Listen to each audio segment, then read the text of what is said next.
TikTok Shop blocking more than 37 million products, an all-new price discounts dashboard, and a couple of interesting new feature alerts. That and so much more on this week's Weekly Buzz. How cool is that? Pretty cool, I think. Hello, everybody, and welcome to another episode of the Serious Sellers Podcast by Helium 10. I'm your host, Bradley Sutton, and this is the show that is our Helium 10 Weekly Buzz, where we give you a rundown of all the news stories that are going on in the Amazon, Walmart, and e-commerce world. We highlight the latest new feature alerts from Helium 10, and we review a training tip of the week that'll give you serious strategies for serious sellers of any level in the e-commerce world. Today, our host is going to be Shivali Patel, and so Shivali, take it away and let us know what's buzzing. Thank you, Bradley. Let's hop into today's stories. First up, we have an article published by Bloomberg discussing TikTok Shop hitting upwards of 500,000 sellers selling through the app to its US-based users by the end of 2023, which is actually double the number that it was from 3 months prior. With the video service ramping up its efforts and expanding concurrent opportunity to sellers in markets like Southeast Asia and the UK, it's not exactly a surprise that the platform showcases continuous growth. TikTok has also remained vigilant in blocking bad players on TikTok Shop, and those who fail to meet policy requirements or violate guidelines definitely experience some pushback. As you can see here, it says the company blocked more than 37 million products from appearing on the app on the second half of the year and removed over 133,000 after listing for policy violations. That's while keeping the customer shopping experience as the focal point and keeping the conversation of user data somewhere at bay. If you don't believe me, I think it's interesting to put the threat of the ban into perspective. It hasn't exactly deterred brands from using TikTok Shop to attract customers. For instance, take this article where it says that e.l.f. Beauty and skincare brand COSRX both launched campaigns on the platform in March. And Coca-Cola announced its first product sold exclusively on TikTok Shop called Happy Tears Zero Sugar. Payments has also found an intelligence report which says that 43% of consumers typically find products using social media, of which only 14% purchase. However, in the case of TikTok Shop, that's a little bit different, where you now have 39 million users, where 17% are purchasing. Perhaps this is the kind of information that ought to be used to your advantage if you're a seller of any kind. Our second news piece is regarding Amazon's new price discounts dashboard. You can find more information underneath your news section of your Seller Central dashboard, but the tool is really intended to help you sell through your inventory, as well as increase sales up to 30 days by analyzing customer behavior in accordance with discounted prices and performance metrics such as glance views, conversion rates, and more. For those of you who do not know, a price discount is a time-bound campaign in which you can offer discounted prices on your products for up to 30 days. And this is on a limited number of inventory as well. Price discounts for products with a validated reference price appear with a strike-through price. For customers, that's really great because it highlights your prospective customers' potential savings for the duration of that discount, meaning not only do you gain insights into performance on a global scale, but you may also incentivize that customer to purchase your product over a competitor's, drive discovery, and boost conversions. Feel free to navigate this page on the help section to read up on the eligibility criteria. As you can see, you do need to be a professional seller with at least a 3.5 seller feedback rating. Your products must have at least a 3-star rating. They must be in new condition, and the discount must meet the following: at least 5% off the 30-day lowest price bought by customers, or off the current price, or even the reference price for products with a validated reference price. Third, on today's news segment, we cover some of Amazon's latest actions against fake review brokers.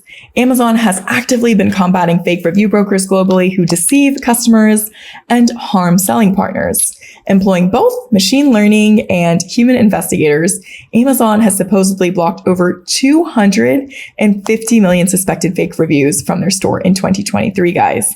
As an example of this, we have Amazon versus Auction Sentinel. This is more recently. I'm not sure if I pronounced that correctly, but the defendants were found guilty of facilitating fraudulent practices on Amazon's platform, and they sold fake 5-star seller feedback, provided services to create fraudulent selling accounts, artificially inflating reviews. And ultimately, the court ruled in favor of Amazon, ordering that the defendants surrender their profits. Amazon gained control of the domains. And I think that this case really underscores Amazon's commitment to taking legal action against those who undermine the integrity of its marketplace. By no means is this case the only one. Actually, you can scroll down on this site right here and see some other instances of that. And I say this all really to make a point, and that is the fake reviews are not worth it, guys. Remember, if you're a seller, that it is simply better to gain authentic reviews. You risk your account getting shut down. And especially in the beginning, if you're brand registered, consider using the Vine program. Okay, so Amazon also has updated 2 FedEx shipping methods on Amazon Buy Shipping. So if you are a seller who uses Amazon Buy Shipping, you can now use FedEx. FedEx Ground Economy, formerly known as Smart Post, FedEx One Rate. Both of these are with the intention to make things more accessible. So as long as your products fit the sizing and weight dimensions, you should be good to go. Last but not least, we've got Amazon Grants. Amazon Business launched a 2024 Small Business Grants program that gives eligible small businesses, otherwise known as existing Amazon business customers, with an annual revenue of $1 million or less in the US, the chance to win over $250,000 in monetary grants. Should you need it, we'll link the article for you. We also have an update to the low inventory level fee, which Amazon announced was a means to improve inventory health across their fulfillment centers back in December of 2023. As typically, products with good inventory levels generate more sales. While the fee went into effect on April 1st, fees are set to be credited back, and that transition period has also now been extended to May 14th, as Amazon has seen sellers achieve healthy inventory levels and avoid the fee entirely. While that might be true, I want to point out that 3 new changes are going to be taking place. After May 15th, items that are selling fewer than 20 units in the last week will not be subject to those fees. So in order to avoid or reduce the low inventory level fee, it's recommended that you sell through your inventory within 6 weeks after you discontinue your product. And 2, the low inventory level fee does not apply to products that have sold less than 20 units in the past 7 days, aka lower risk of being charged at lower sales volume. The second update on this topic is that any fees that are incurred due to excessive inbounding and processing times that are caused by Amazon specifically will be credited back by the 15th of the following month. Meaning if you're worried about insuring the fees while there are inbound delays, your shipment's being processed, or something happens and it doesn't go in on time because of Amazon, then you are going to be proactively credited back. Lastly, for Prime Day 2024, there will be a temporary exception to low inventory fees for products featured in Prime exclusive Lightning deals and best deals for 4 weeks after Prime Day. This is going to be to accommodate potential fluctuations in inventory levels. And I want to note that if you want to meet your peak season demand, make sure that you send in sufficient inventory at least 4 weeks prior to ensure you have a high historical days of supply metric and maintain over 28 days of inventory. That does conclude this week's stories. Let's switch gears and talk shop on a couple of new feature alerts at Helium 10. This is not entirely new, but it is new-ish, so make sure that you check it out. This is going to be on your Amazon search results page using the Chrome extension. And essentially what we're looking at is, yes, you have access to brand analytics. You can see the ABA most clicked number 1, 2, and 3 products. But now if you hover over the most clicked item, you're going to be able to see the conversion percentage. For example, take a look at the conversion rate for this number 2 and number 3 products. You have 16.67% and 11.11%. But if we scroll down and find the ABA most clicked number 1, the conversion rate is 0% for this coffin shelf. So this is going to be an instance of where we might want to look into the most clicked number 1 product and figure out why are people not purchasing, alongside why are people converting for the second and third most clicked products, right? And then maybe this is something that I want to implement for my own listings and figure out how can I either duplicate those conversions or increase them. The second update that I'm excited to share helps speed up insight to action. So if we have these 4 ASINs, I've gone ahead and actually inputted in bath mats, which is a bit of a tongue twister, but you can go in and filter down your keywords for the ones that, let's say, your competitors are running sponsored ads on or are ranking highly for. So I said, I want to see at least 3 of my 4 ASINs ranking somewhere on average between position 1 and 12. With that, I was given an output of 5. I went ahead and selected them, and then you can click add to Atomic campaign. That is the new bit. So if you are using Atomic to run your PPC, you can now just click this button to add it to your Atomic campaigns. And then it opens up the list of campaigns. You can go in, select your match type, your bidding, and click add. When we're researching keywords, typically the next step is to use them for advertising after you've built out that listing. So with this, you are just a couple clicks away. But what happens once there's some ads running on those keywords? How can you keep track? And for that, I will pass it off to Carrie. Over to you.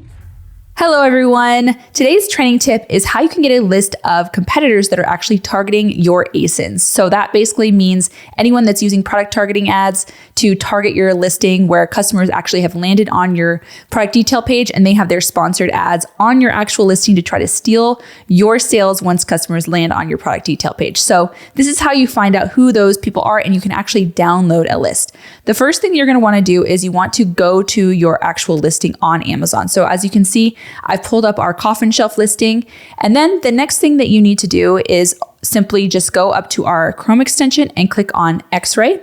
And this is going to pull a list of all of the ASINs that are listed on your product detail page. Now, if you don't see all of the ASINs and maybe it's just your own, you're going to need to go to filters and then uncheck the hide sponsored products from results and hit apply filters in order to see all of the sponsored ads. So you can see sponsored brand ads and they're labeled here with an SB, sponsored product ads. You can see all of those. And if you wanted to export a list here, you could actually export this list, and you can do a lot of different things with this. You can maybe go ahead and, basically start targeting those competitors with your own product targeting ads. So you can have, kind of a downloaded list of similar products. You can kind of keep an eye on what they're doing. And I think it's a great thing to keep an eye on and check and see who is actually targeting your listing so that you can target them back, maybe even kind of consider doing your own defensive ads. But this gives you great insight to who your main competitors are.